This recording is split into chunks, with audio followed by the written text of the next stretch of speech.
Bueno, comenzamos entonces con la actividad de hoy. Es para nosotros un gusto muy grande poder eh, reinaugurar, digamos así, los anatomoclínicos. Bueno, era la intención de toda la comisión directiva volver a- a discutir casos, y hoy con las posibilidades del Zoom del Círculo Médico y todo lo que tenemos acceso desde la sociedad en momentos de COVID, comenzar a discutir temas que no estén vinculados a COVID. Yo creo que es sumamente saludable para toda nuestra especialidad. Así, y desde ya tener en cuenta esto, que invitarlos a todos los nefrólogos, sobre todo los nefrólogos de Córdoba adentro, para no decir del interior, porque todos somos del interior, los que están más Córdoba adentro, poder participar. Y bueno, hoy tenemos el agrado de que Gaby Bergamín pueda discutir este caso desde Villa María, y bueno, esto nos da posibilidades que es lo positivo que vino a traer la pandemia: la mayor comunicación a través de las, de las redes visuales, y eso nos permite estar muchísimo más comunicados y poder escuchar las propuestas de todo el mundo. Así que bueno, damos inicio al anátomo clínico de la Sociedad de Nefrología de Córdoba, y tiene la palabra el doctor Diego Río. Bueno, gracias doctor, buenas tardes a todos, espero que todos estén bien. Como decía recién el doctor Maldonado, un poco la idea es salir del tema cotidiano de COVID y bueno, poder hacer discusiones clínicas más relacionadas a la nefrología. Eh, Voy a compartir la pantalla y ustedes me dicen si se ve. ¿Se ve ahí? Sí, Sí, sí perfecto. se ve. ¿Sí? Bueno. Bueno, la idea en este primer webinar es hacer una discusión de un caso clínico. Lo que voy a hacer es la presentación del caso y después la doctora Bergamín, como recién adelantó el doctor Maldonado, será la encargada de hacer la discusión del caso clínico y después yo hago el cierre del caso con un breve marco teórico y bueno, quedarán abiertas después las preguntas y la discusión. Bueno, vamos entonces. Esta es una mujer con hipertensión e insuficiencia renal aguda. A ver.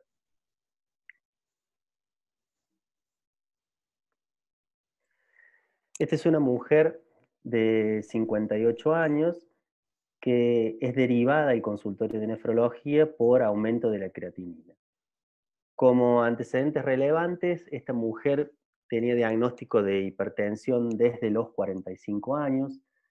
Era una tabaquista moderada, una paciente con antecedente de dislipemia y con obesidad.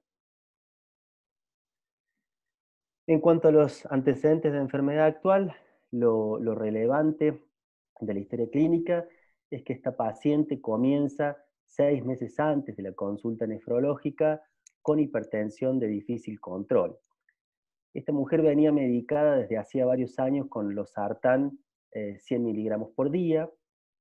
Debido al aumento de la presión arterial, concurre al cardiólogo, es valorada por cardiología, quien ajusta la medicación antihipertensiva, como vamos a ver más adelante, y en un laboratorio de rutina se objetiva que hay un aumento de la creatinina, motivo por el cual se deriva a nuestro servicio.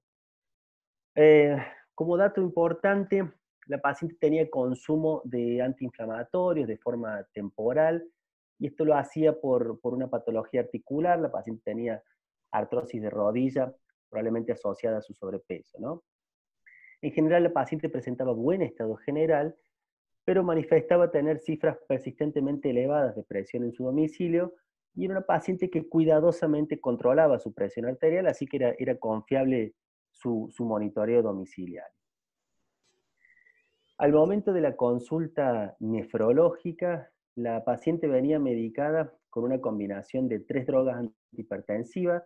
Estaba con telmisartán, hidroclorotiazida, 80-12,5, y además estaba con un beta bloqueante, con nebivolol 5 miligramos por día. Además, estaba en tratamiento con hipolipemia antes y tomaba rosuvastatina 20 miligramos día. Al momento de la primera consulta nefrológica, la paciente presentaba una presión arterial de 170/100, esto es repetidas mediciones en el consultorio, estaba hipertensa, la frecuencia cardíaca ha estado bien y destacaba un índice de masa corporal de 32.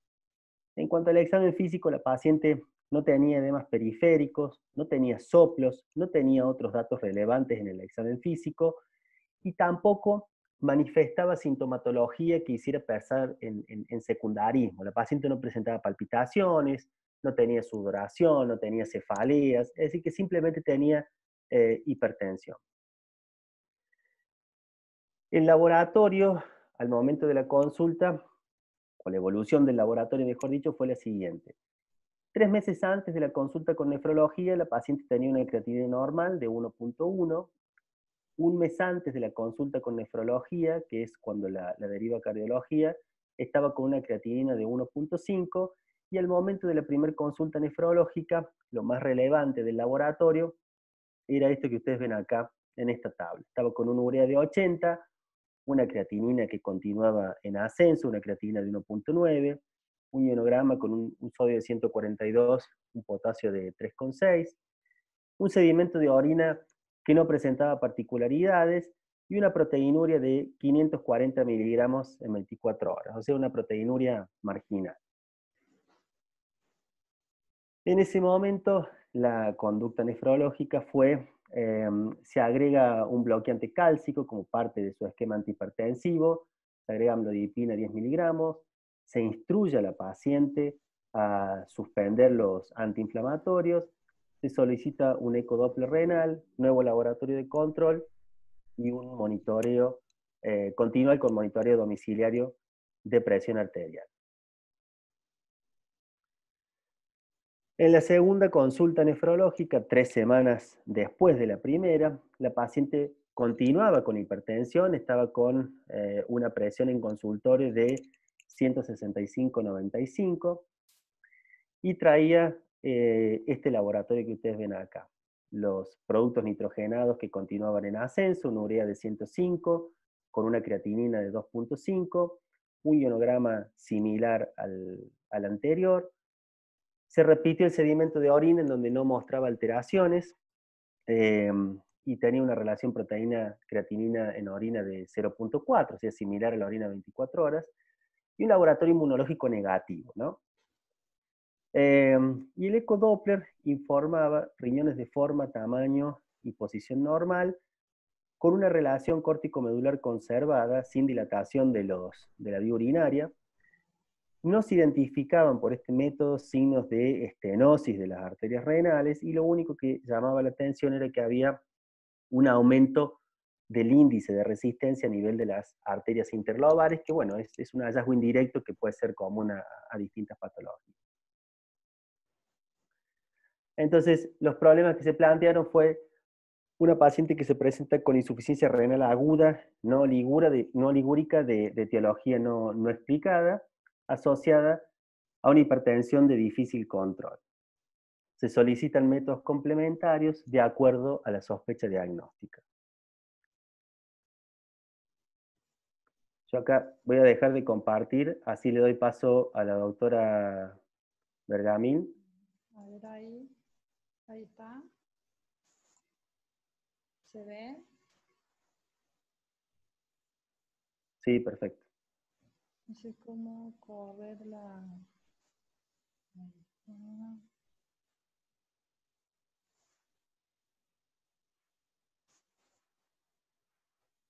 Bueno, se ve bien ahí. ¿Se escucha? Sí, sí. Perfecto, Gaby. Bueno, buenas tardes. Antes que nada, quería agradecerle al doctor Maldonado y al doctor Rigo por la invitación.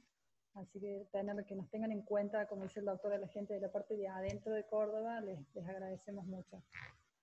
Bueno, Lo que yo, bueno, a ver, intenté preparar, traté de hacerlo didáctico y en la práctica como uno lo intenta hacer en el consultorio. Bueno, el motivo de consulta yo lo interpreto entonces como es una insuficiencia renal aguda. Eso lo sabemos porque 3 meses previos a la consulta tenemos constatado que la paciente tenía una creatinina normal.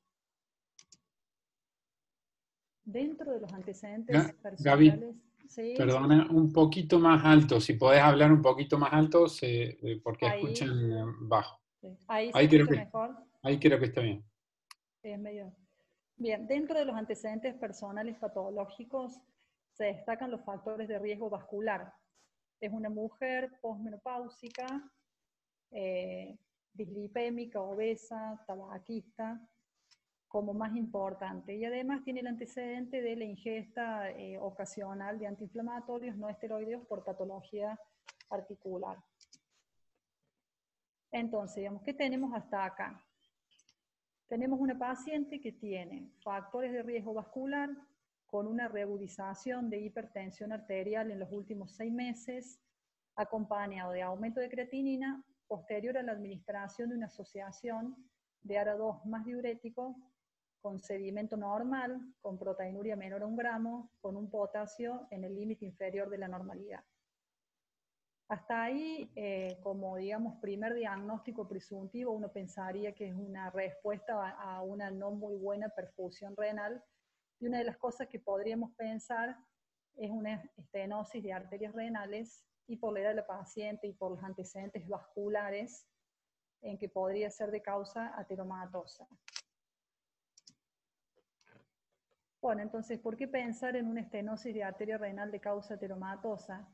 Por lo que dijimos, entonces, por la edad de la paciente y por sus antecedentes vasculares, porque la estenosis de la arteria renal ateromatosa es una manifestación de daño vascular difuso, y que los pacientes hipertensos suele presentarse una forma no infrecuente de presentación, es un cambio en la evolución de la hipertensión, haciéndose de más difícil control o más refractaria al tratamiento.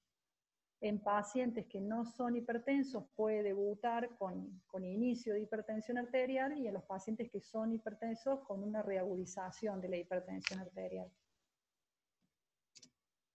Quiero sacar esto un poco. Entonces repasamos un poco la clínica de la estenosis de la arteria renal. Dentro de las cosas que se pueden encontrar es asimetría renal, hipertensión maligna o acelerada, una respuesta antihipertensiva exagerada a los IECA, deterioro de la función renal con el uso de IECA, hipertensión de difícil control en paciente con evidencia de ateromatosis. Estos dos están resaltados porque serían los datos positivos en este paciente.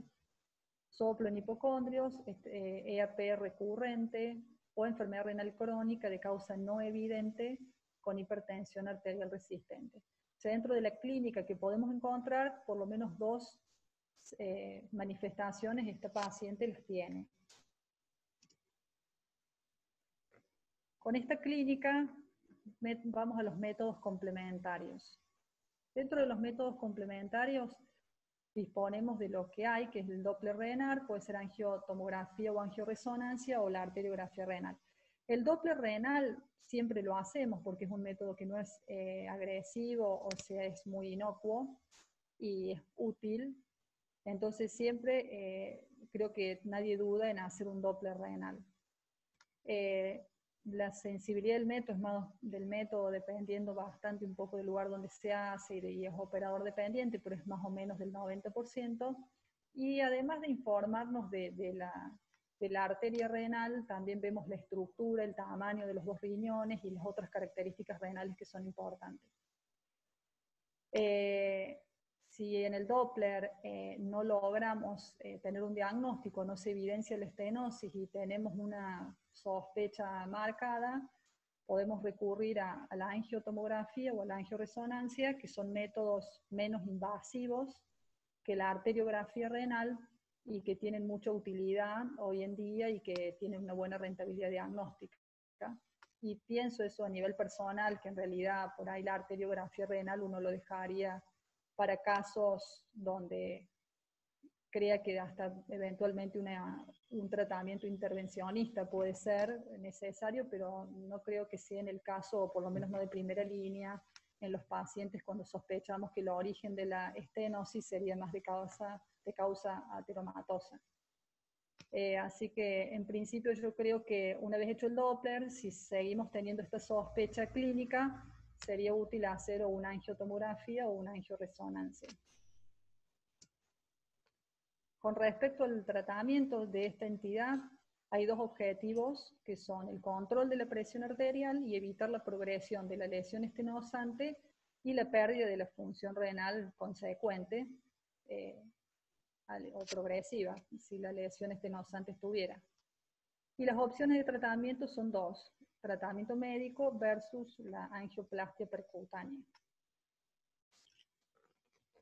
Bueno, hay muchos estudios que realmente no han demostrado, no han encontrado diferencias significativas en cuanto al descenso de la presión arterial, de mejoría de la función renal, de disminución de eventos cardiovasculares y de mortalidad por todas las causas entre ambos grupos, y que entonces la terapia intervencionista puede considerarse en algunos casos puntuales, ¿no?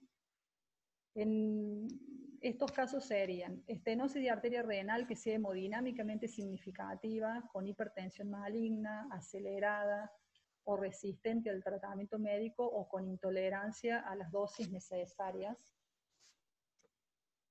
A pacientes que tengan EAP recurrente y que no haya otra patología, otra causa que lo explique. Pacientes que tengan lesión hemodinámicamente significativa y que tengan Angor inestable, bueno, porque se sabe que los pacientes que tienen patología cardiovascular y si tienen asociada además estenosis de arteria renal de causa ateromatosa, tienen mayor mortalidad que los que no tienen estenosis. Y la estenosis de la arteria renal bilateral o en monorreno anatómico funcional con lesión en riñón funcionante y con progresión de la enfermedad renal. Con respecto al tratamiento médico, que en general en la patología, digamos, la estenosis que es de causa ateromatosa es lo que más se tiende, está basado en el tratamiento con IECA o AR2 y bloqueante de los canales de calcio. Acá lo que hay que tener en cuenta es que a los 5 días de inicio del tratamiento con los bloqueantes del eje hay que controlar la creatinina, porque en pacientes que tengan lesión bilateral o monorreno funcionales, el deterioro del filtrado glomerular puede ser mayor al 60%. Y el tratamiento de los factores de riesgo vascular, estatinas, aspirina, hipoglucemiantes orales, dejar de fumar, etc. Bueno, ¿qué se hizo con esta paciente? Bueno, se suspendieron los AINES, se solicitó el Doppler renal, se agregó la amlodipina, y al regresar a nefrología se informa el Doppler renal con los índices de resistencia aumentados, sin evidencia de estenosis y ambos riñones de tamaño normal. En el laboratorio tenía mayor aumento de creatinina y el resto de los parámetros iguales, y un leve descenso de la tensión arterial. ¿Cuál sería la alternativa para mí, personalmente? Suspender los ARA y diuréticos y evaluar el comportamiento de la creatinina. En caso de que descienda la creatinina, avanzar, digamos, con hacer una angiotomografía o una angioresonancia, lo que uno disponga, y ver si tiene por imagen una estenosis de la arteria renal y como posibilidad diagnóstica, y ver si además tiene la otra posibilidad es que tenga una nefroangioesclerosis bilateral.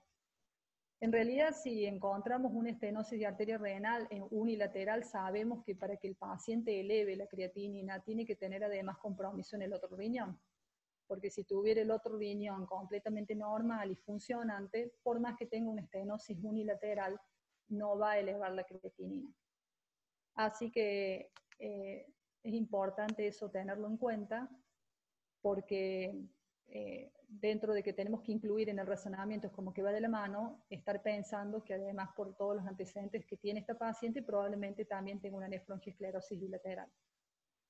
Y a favor de esto último, de la nefroangio bilateral, es que no tiene un marcado descenso de la tensión arterial acompañando el incremento de la creatinina, que tiene una ecografía que informa riñones de tamaño conservado y el Doppler que tiene esos índices de resistencia aumentados. Si descartamos por clínica, por la clínica de la paciente y por estudios complementarios, estenosis de la arteria renal y nefroangioesclerosis renal bilateral, tenemos que pensar en otros diagnósticos que puede haber dos posibilidades.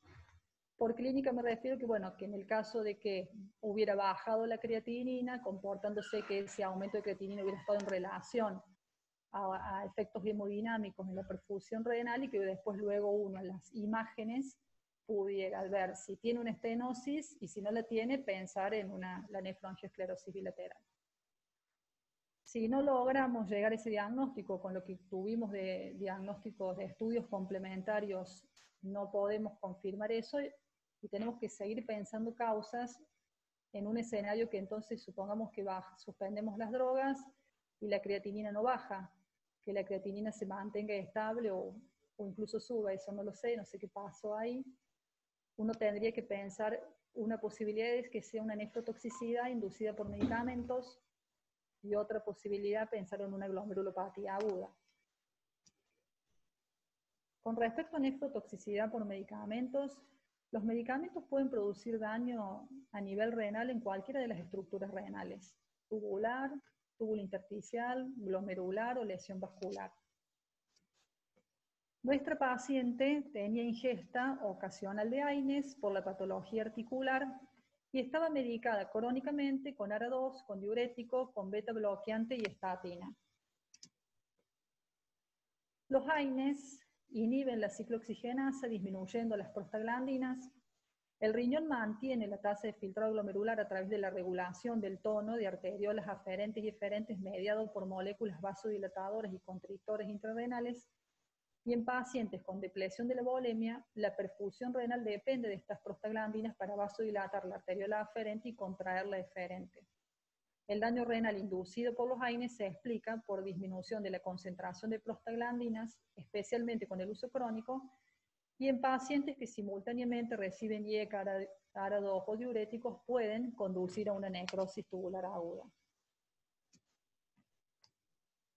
Desde el punto de vista clínico, los AINES producen hipertensión, proteinuria secundaria, lesión glomerular, hipercalemia, y fracaso renal agudo puede ser especialmente en el caso de pacientes con insuficiencia renal previa. Y el consumo crónico de diclofenac está más asociado a nefritis intersticiales. Con respecto a las estatinas, la toxicidad de las estatinas está fundamentalmente en relación a rabdomiolisis y se presenta más frecuentemente cuando se asocia a fibratos. En esta paciente no hay elementos clínicos ni de laboratorio que apoyen en el daño renal por estatina. Bueno, si tuviéramos que pensar en una glomerulopatía aguda, ¿en cuál pensaríamos? Con esta paciente que estamos evaluando por IRA, la cual tiene un aumento progresivo de creatinina en los últimos 3 meses, debería hacernos pensar en el grupo de las llamadas glomerulonefritis rápidamente progresivas. Este grupo de glomerulonefritis rápidamente progresivas son una serie de trastornos de variada etiología y patogenia y que tienen en común la proliferación de células en el espacio de Bowman y que clínicamente se manifiestan por deterioro rápido de la tasa de filtrado glomerular, que usualmente es en un periodo no mayor a 3 meses. Es lo que tenemos en esta paciente, que en ese lapso de 3 meses ella va increciendo su creatinina. Se acompaña de proteinuria glomerular y de hematuria dismórfica. La ausencia de hematuria cuestiona seriamente este diagnóstico. Cuando uno sospecha estas patologías, obviamente hay que evaluar el resto de parámetros de laboratorio, anemia, ver si hace una anemia aguda, cómo está la eritrosedimentación, serología viral, perfil inmunológico, proteinograma, descartar siempre patología infecciosa también. Y siempre que sospechemos una glomerulonefritis rápidamente progresiva, cuanto antes tenemos que realizar la biopsia renal. ¿Qué nos va a permitir la biopsia renal? Nos va a permitir distinguir 3 tipos digamos, agrupar en 3 tipos de acuerdo a cómo la afectación renal que produce, para englobarlas dentro de estas rápidamente progresivas. El tipo 1, que es por anticuerpos antimembrana basal, o puede ser por depósitos de inmunocomplejos, o las llamadas PAUSI inmunes, que son con inmunofluorescencia negativa. Y hay un pequeño porcentaje, que es entre un 5 y un 10%, que son idiopáticas, que como que no encajan en ninguno de los otros 3. La incidencia es de 4 a 7 casos por millón de habitantes. El tratamiento es según la etiología de base. Y el pronóstico es, sin tratamiento específico, casi universalmente se pierde la función renal, y cuando hay afectación sistémica hay riesgo de vida. Nuestra paciente no tiene hematuria, por lo que si el examen de orina es de buena calidad, pondría en serias dudas este diagnóstico, y además, por lo expuesto en la presentación del caso, no habría otra evidencia clínica de afectación sistémica. No se describe en la presentación del caso que haya otros órganos blancos, piel, o se habla de un buen estado general, por lo que en el contexto del resto de la clínica, en principio, y que la paciente no tenga hematuria, iría un poco en contra de este último diagnóstico. Bueno, por lo desarrollado previamente, llego a la siguiente conclusión,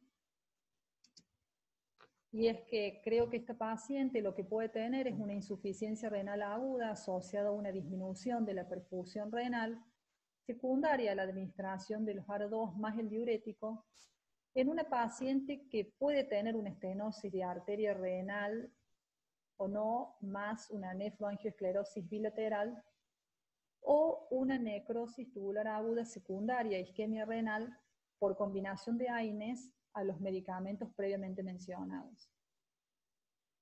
O sea, mi conclusión en principio, creo que esto tiene más que ver, esta alteración funcional, con la hemodinamia renal, en relación a que se puede haber comprometido la perfusión renal asociada fundamentalmente a los fármacos, y que quizás si ella, yo no sé la evolución posterior de la creatinina, pero quizás que si ella demoró en bajar y no revirtió rápidamente luego de la suspensión de los fármacos, puede haber habido algún componente de NTA que lo haya justificado. Pero, bueno, no sé, el doctor Rigo luego me dirá cómo termina el cuento. Espero que haya sido claro, útil, y quedo a lo que ustedes me quieran decir. Muchas gracias por todo. Buenísimo, Gaby. Lo minimizo, ahora lo cierro, Diego. Deja de compartir pantalla, Gaby. Bien. Tenés la opción ahí, creo, arriba, dejar de compartir, así. Debe ser esta. Pause share. Stop share, ahí está. Ahí está. Bueno. Ahí voy entonces. Se ve ahí, ¿no es cierto? Sí.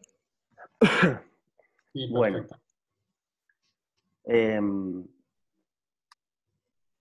Creo que la doctora Bergamín ha hecho un razonamiento nefrológico y un ejercicio diagnóstico muy completo y muy correcto. Así que creo que está buenísimo cómo lo planteaste, Gaby. Creo que está muy bien. Con respecto al sedimento de orina, esto último que dijiste, me parece que está muy bien. Nosotros siempre repetimos los sedimentos, sobre todo cuando tenemos dudas, ¿no? Por ahí si los sedimentos no son de buena calidad. En especial en alguien que está con una insuficiencia renal aguda en la que no tenemos causa. Pero creo que tu razonamiento ha sido correcto. Entonces dijimos que estamos frente a una paciente que tiene insuficiencia renal aguda de etiología no aclarada, con hipertensión de difícil control, sin proteinuria, sin hematuria, con laboratorio inmunológico negativo, con un ecodoppler que no nos dice mucho. Y habíamos pedido, de acuerdo a la sospecha diagnóstica, una serie de estudios complementarios.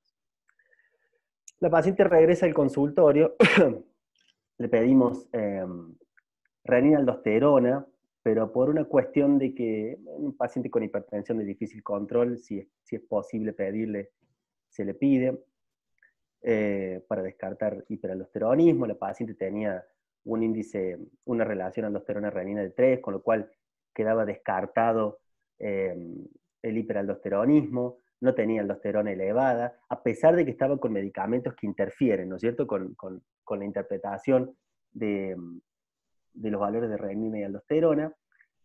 Y lo que hicimos fue pedirle una angioresonancia de las arterias renales. Le pedimos una angioresonancia de las arterias renales porque esta paciente lo único que presentaba era insuficiencia renal, con un sedimento que no decía nada, sin proteinuria, con una hipertensión de difícil control, y nos encontramos con lo siguiente.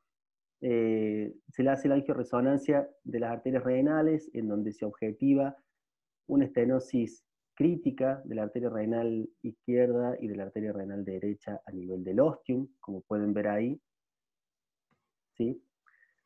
Y lo que informa la angioresonancia es una estenosis severa en el ostium de ambas arterias renales, compatible con una estenosis superior al 90% bilateralmente. El resto de la arteria, en su visualización, desde el tercio medio hasta el ilio, tiene bordes regulares, sin signo de displasia difusa. Esto porque muchas veces la fibrodisplasia muscular da un aspecto de imagen arrosariado, ¿no? Pero estas lesiones son más típicas de las estenosis por ateromatosis, como bien decía la doctora Bergamín. Así que el diagnóstico de esta paciente fue una estenosis renal bilateral con una estenosis crítica de las arterias renales. Ahora, ¿cuál sería el tratamiento más apropiado en este caso? Cuando estamos frente a pacientes con hipertensión renovascular, lo que nos planteamos es o un tratamiento médico conservador o un tratamiento médico más una revascularización, una angioplastia con stent de las arterias renales. ¿Por qué dilatar la arteria renal? Y ahora, un poco para hacer el marco teórico del caso, vamos a discutir por qué uno debería dilatar o no la arteria renal. ¿Cuáles son los potenciales beneficios? Bueno, siempre se dijo que dilatar la arteria renal sería efectivo en el tratamiento de las formas refractarias de hipertensión. Dilatar la arteria renal ayudaría a mejorar o a preservar la función renal. Y por último, dilatar la arteria renal podría reducir la tasa de eventos cardiovasculares. Cuando repasamos la fisiopatología de la hipertensión renovascular, el comportamiento es un poco distinto, ya sea que se trate de una estenosis unilateral de la arteria renal o sea una estenosis bilateral. Cuando estamos frente a una estenosis unilateral de la arteria renal, lo que se produce es un estímulo para la activación del sistema renina-angiotensina y se genera una forma de hipertensión dependiente de angiotensina, y en el riñón contralateral no estenótico existe un aumento de la excreción urinaria de sodio, es decir, aumenta la natriuresis por presión. Distinto es lo que sucede cuando tenemos una estenosis bilateral o una estenosis de un riñón único, en donde inicialmente existe un aumento del sistema renina-angiotensina, pero lo que mantiene y lo que perpetúa la hipertensión es que no se puede eliminar adecuadamente el sodio. Existe una alteración en la eliminación del sodio y del agua, con lo cual los pacientes tienen expansión de volumen y eso es lo que perpetúa la hipertensión arterial. Por eso, muchas veces los pacientes que tienen estenosis unilateral responden por ahí mejor al tratamiento con bloqueante del sistema renina-angiotensina, y en los pacientes que tienen estenosis bilateral, habitualmente uno necesita darle diuréticos también como parte del tratamiento, justamente porque no pueden eliminar el exceso de sodio. Para responder las tres preguntas de por qué dilatar la arteria renal, se hicieron algunos trabajos que mostró la doctora Bergamín. El primero de ellos fue el estudio STAR, que apareció ya hace unos años, en el 2009. Este fue un estudio randomizado y multicéntrico, que lo que hizo fue incluir 140 pacientes con un clearance de creatinina menor a 80 y una estenosis de la arteria renal mayor al 50%. Lo que hicieron con estos pacientes fue, a la mitad de los pacientes se los randomizó a un tratamiento médico, es decir, le daban antihipertensivos, hipolipemiantes, antiagregantes, y a la otra mitad de los pacientes se les daba el mismo tratamiento farmacológico y además se les colocaba un stent en la arteria renal afectada. El punto final primario, lo que quisieron ver fue disminución del clearance de creatinina mayor al 20%, y el seguimiento de estos pacientes fue de 2 años. ¿Qué sucedió? Como ustedes pueden ver acá en esta curva, no hubo diferencias en cuanto a la caída del filtrado glomerular en aquellos pacientes a los que se revascularizó la arteria renal y en aquellos pacientes en los que recibieron tratamiento médico, es decir, no hubo diferencia en los puntos finales evaluados por el estudio. La caída del filtrado glomerular fue similar en ambos grupos de pacientes. Este estudio fue criticado primero por el número de pacientes y segundo por el corto seguimiento que tuvo. Ese mismo año apareció otro estudio también un poco más grande, bien importante, que fue el estudio Astral, con un diseño similar al estudio anterior. Este estudio incluyó 800 pacientes y se randomizaron 400 pacientes a revascularización con stent y a otros 400 pacientes se les dio tratamiento médico, como explicaba recién. Lo que quisieron ver también era cambio en la función renal, es decir, caída del filtrado glomerular o aumento de creatinina, y como outcome secundario quisieron ver cambio en la presión arterial, eventos renales y eventos cardiovasculares. Estos pacientes se siguieron en promedio durante casi 3 años y tampoco encontraron diferencias significativas, es decir, el aumento de la creatinina, la caída del filtrado glomerular fue similar en aquellos pacientes que fueron randomizados a colocarse stent en las arterias renales y en aquellos pacientes que recibieron tratamiento médico, es decir, que no hubo cambios significativos y el control de la presión arterial fue similar en ambos grupos de tratamiento. Lo que quedaba por evaluar era si los pacientes que a los que no se les dilataba la arteria renal les iba peor en cuanto a eventos cardiovasculares, y eso fue lo que evaluó este último y quizás definitivo estudio, que fue el estudio Coral, que apareció en el 2014, que tiene un diseño similar a los anteriores. Y en este estudio se incluyeron pacientes que tuvieran estenosis severa de la arteria renal. Ellos definen severa mayor al 60-70%, y es, por supuesto, arbitrario y opinable, pero incluyeron pacientes que tenían estenosis severa de la arteria renal más hipertensión sistólica o insuficiencia renal crónica. Se incluyeron alrededor de 950 pacientes, la mitad de los pacientes fueron sometidos a colocación de stent y la otra mitad de los pacientes recibió tratamiento médico. Acá lo que quisieron evaluar ya no era solamente eventos renales, sino también eventos cardiovasculares como infarto, ACV u hospitalización por angina de pecho. El seguimiento promedio de los pacientes fue de 3 años y medio, y lo que encontraron fue que la tasa de eventos renales y cardiovasculares fue similar tanto en los pacientes que recibió tratamiento médico como en aquellos pacientes que fueron sometidos a revascularización de la arteria renal, es decir, que no les fue peor a los pacientes que recibieron tratamiento médico solo. Entonces, los 3 estudios que quisieron demostrar algún beneficio con respecto a la función renal o con respecto al control de la presión arterial no pudieron encontrar nada de beneficio en relación al tratamiento invasivo. Y fíjense que en general los pacientes incluidos en estos estudios tenían algunas características. Eran pacientes que tenían en promedio entre 65 y 70 años, eran pacientes que estaban hipertensos, no terriblemente hipertensos, pero estaban hipertensos, por supuesto. El promedio de filtrado glomerular era entre 40 y 45 mililitros minutos, quizás un poco más altos en el filtrado glomerular en el último estudio.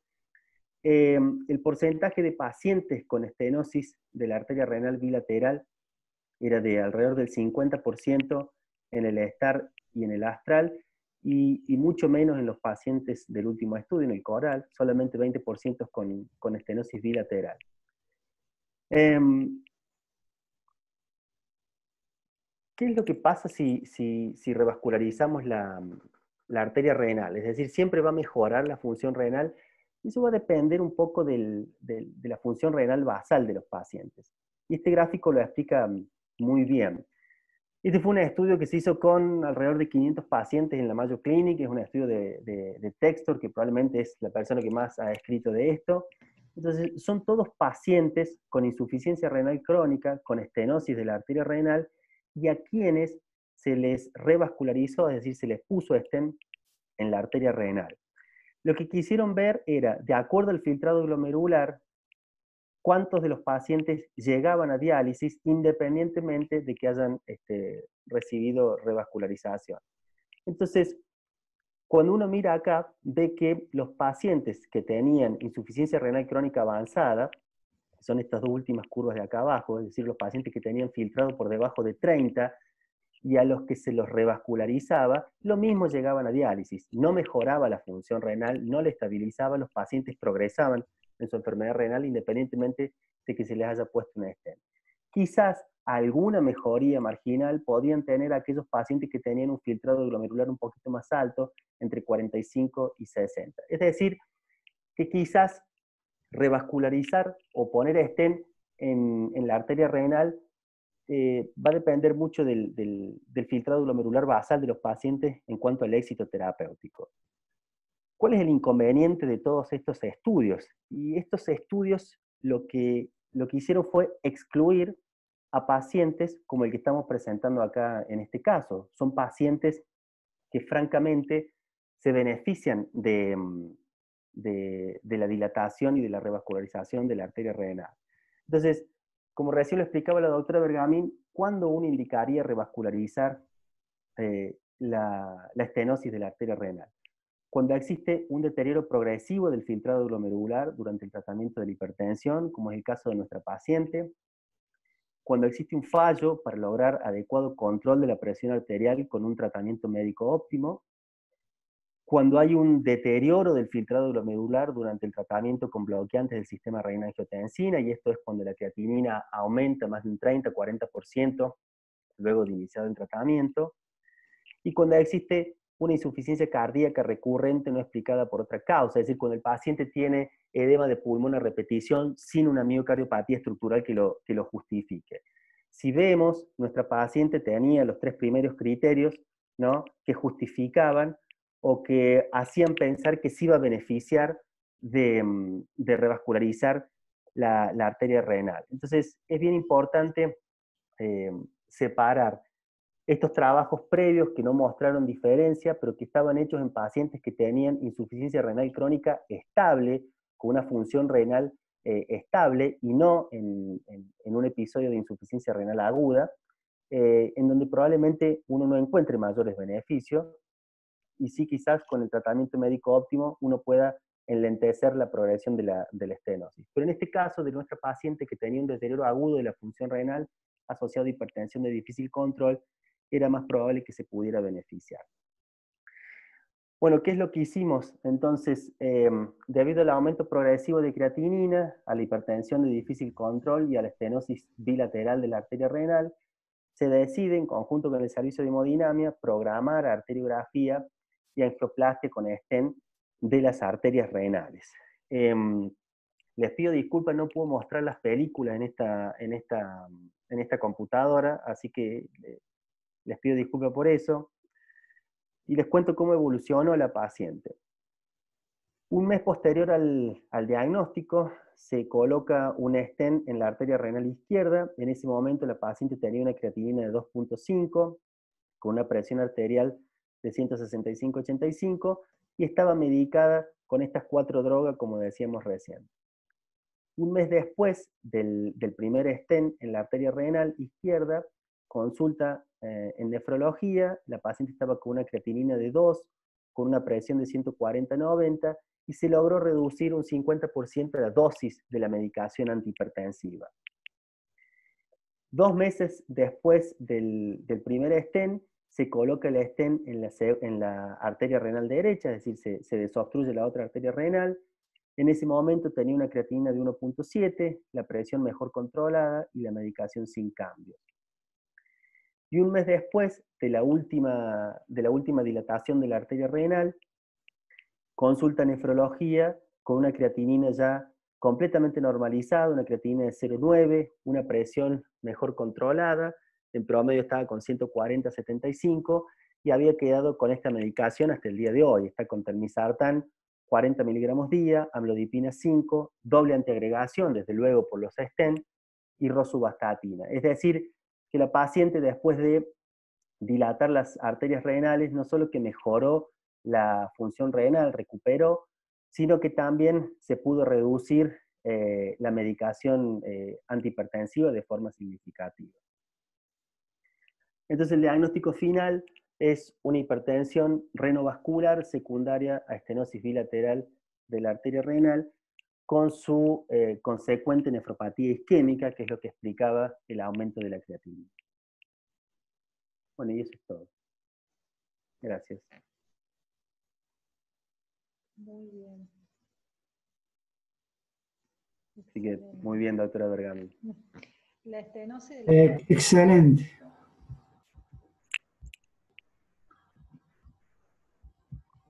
Porque digo, es como no hablaba de, como tenía también los índices de resistencia aumentados en el Doppler y no había tenido una caída tan marcada.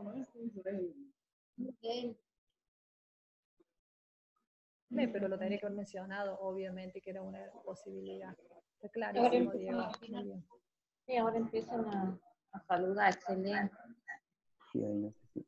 ¿No? Bueno, buenísimo, buenísimo, Gaby y Diego. Yo creo que fue un caso también muy ejemplificador, también para salir de los casos que tienen solamente anatomía patológica como el final, y creo que esto también lleva a que podamos hacer diagnósticos diferenciales. Estuvo muy bueno tu discusión, Gaby.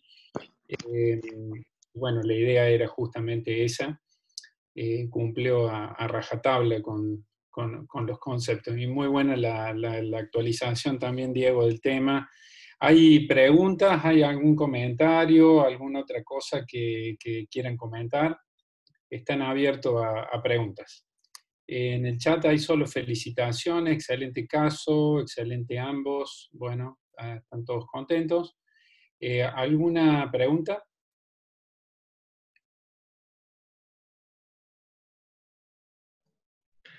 Hola, ¿puedo hablar? Soy Gladys Menem. Gladys, adelante. Bienvenido. Hola a todos, felicitaciones a ambos chicos, excelente, muy lindo, gracias. Estoy volviendo a la nefrología después de 10 años que la había dejado, así que bueno, me viene muy bien estos encuentros, ¿no?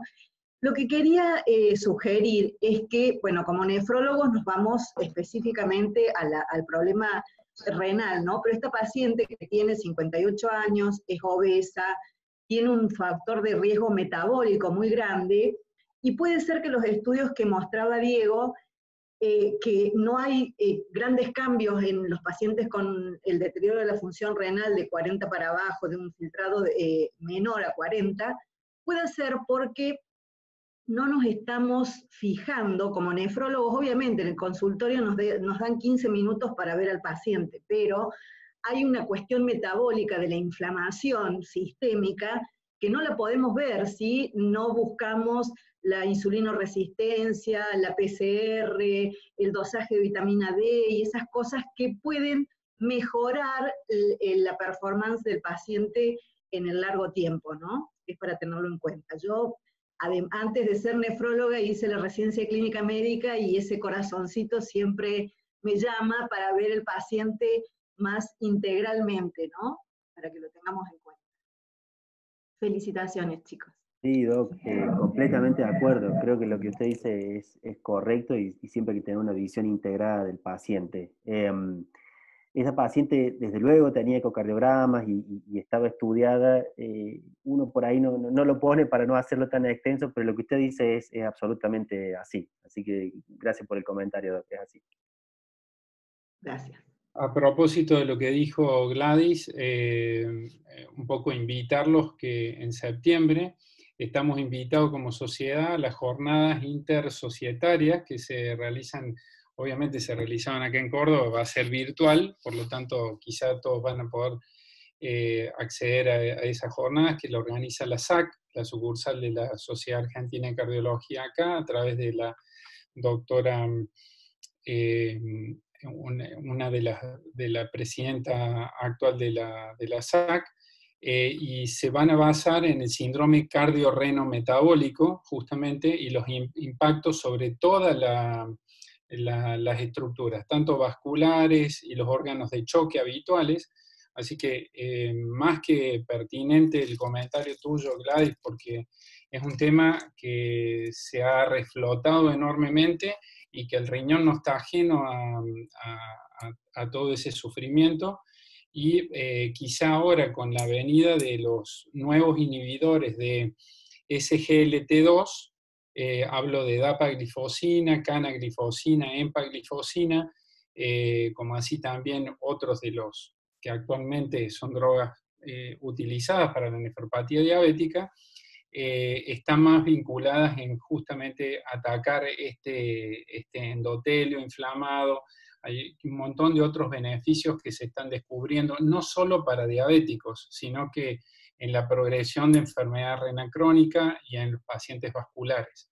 Por lo tanto, creo que esto abre las posibilidades a nuevos tratamientos para la nefrología, no solamente para aquellos pacientes obesos o con nefropatía diabética, en esta línea. ¿Alguna otra pregunta, algún otro comentario?